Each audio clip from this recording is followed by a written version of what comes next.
ሰላም።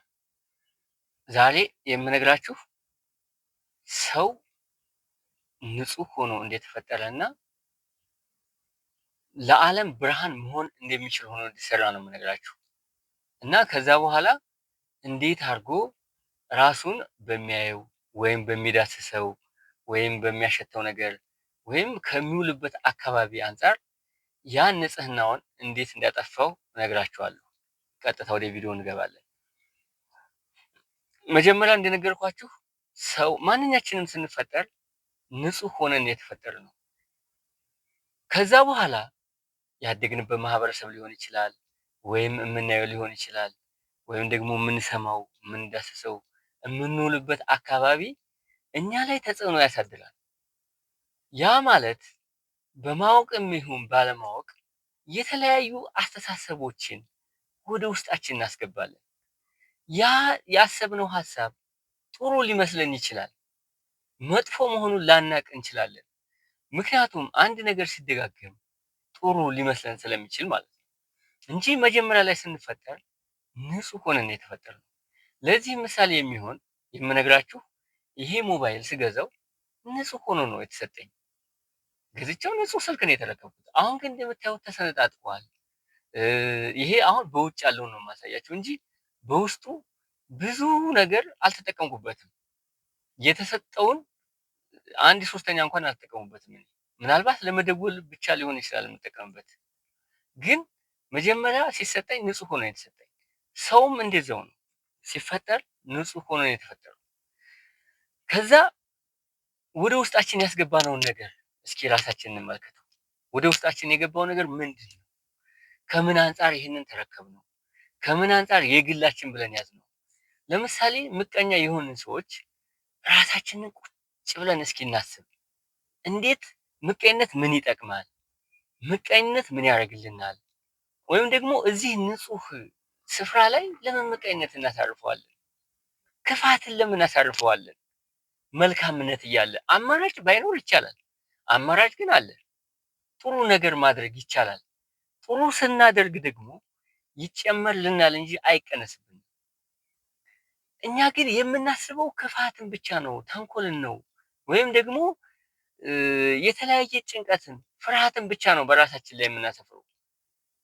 ስንፈጠር ግን እንደዚህ ሆነን አይደለም የተፈጠርነው፣ ንጹህ ሆነን የተፈጠርነው እና በውስጣችን ደግሞ ከንጽህና በላይ የሆነ ለዓለም ማበርከት ያለብን የተሰጠን ነገር አለ። ለህዝብ ማበርከት ያለብን፣ ለአካባቢያችን መድረስ ያለብን፣ ተምረን ዶክተር ከሆንን በህክምና ስናገለግል ለአካባቢያችን ጥሩ ሆነን ያ ተሰጥኦ እንዳለን አምነን ማገልገል እንዳለብን ሆነን የተፈጠርነው።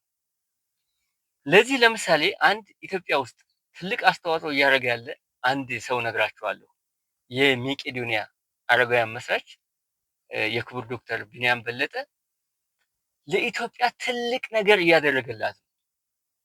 ይህን ደግሞ እሱ ራሱ የራሱ ህሊና ካደገበት ወይም ከተማረበት ትምህርት አንጻር የራሱ ህሊና ይሄ እኮ ላንተ አይሆንም፣ ይህን አትችልም፣ ይህን የመስራት አቅም የለህም ብሎት ሊሆን ይችላል። እኔ አላውቅም። ምናልባት ብዙ ስኬታማ የሆኑ ሰዎች እንደዚህ አይነት ነገር ስለሚገጥማቸው ይሄንን እምላችሁ እና እሱ ግን ይሄንን አሸንፎ በውስጡ ያለውን ትልቅ ራዕይ ለኢትዮጵያ ትልቅ ነገር እያደረገላት ነው። አሁን እኛ ጣት ከመቀሰር፣ የሰዎችን ችግር ከማንሳት፣ በሰዎች ላይ ከመፍረድ በራሳችን የተሰጠን ትልቅ መክሊት አለ፣ ትልቅ ተሰጥኦ አለ። ያን ማውጣት አለብን። ፈጣሪያችን የሰጠንን ነገር ወደ ውጭ አውጥተን ለዓለም ማበርከት አለብን። ለዓለም ብርሃን መሆን አለብን። ሌላው ደግሞ ከውጭ ሀገር የምነግራችሁ ቶማስ ኤዲሰን መብራትን የሰራው ዛሬ ላለው ዓለም ብርሃን ሆኗል። አስተሳሰባችን ነው እንጂ ብርሃን የሆነው ዓለም ላይ አሁን መብራትን እየተጠቀምንበት ነው ለተለያየ ነገር። አሁን እስኪ መብራት ባይኖር ብላችሁ አስቡት። ቶማስ ኤዲሰን ይሄን ባይፈጥረው ብላችሁ አስቡት። አሁን እኛ ያልፈጠር ነው ለዓለም የሚበቃ ነገር ውስጣችን ላይ አለ። እኛ ግን እየተጠቀምንበት ያለ ነው ይሄንን ሰውነታችንን ለክፋት፣ ለተንኮል፣ ለምቀኝነት፣ ለመጨነቅ፣ ለክፋት ሆኗል። ይሄ ደግሞ ማድረግ የለብንም። ምክንያቱም አማራጭ ስላለ። አማራጩ ደግሞ ምንድነው? ትዕግስት፣ ተቆጪ አለመሆን፣ ክፉ አለመሆን፣ በጎ ነገርን ማድረግ፣ በልባችን መልካም ነገርን ማሰብ። ምክንያቱም ፈጣሪ የሰጠን ይሄንን እንድናስብ ነው እንጂ ተንኮለኛ እንድንሆን አይደለም። የተፈጠርነው ንጹህ ሆነን በንጹህ እንድናገለግል። ቢያንስ ንጹህ መሆን ሰው ደካማ እንደሆነ አውቃለሁ። ማንኛችንም ደካማ ነን። ግን የቻልነውን ያክል ብናደርግ በውስጣችን የተሰጠንን ፖቴንሻል ብንጠቀም ዓለምን መቀየር እንችላለን። ለምሳሌ አሁን አንድ ሰው ሩጫ ትችላለህ ቢባል አልችልም ይላል። ግን እባብ የማይወድ ከሆነ እባብን ቢያይ በጣም ነው የሚሮጠው። ያ ማለት ውስጡ ያለው ትክክለኛው ፖቴንሻል ያ እባብ ሲያይ የሮጠው ነው ማለት ነው።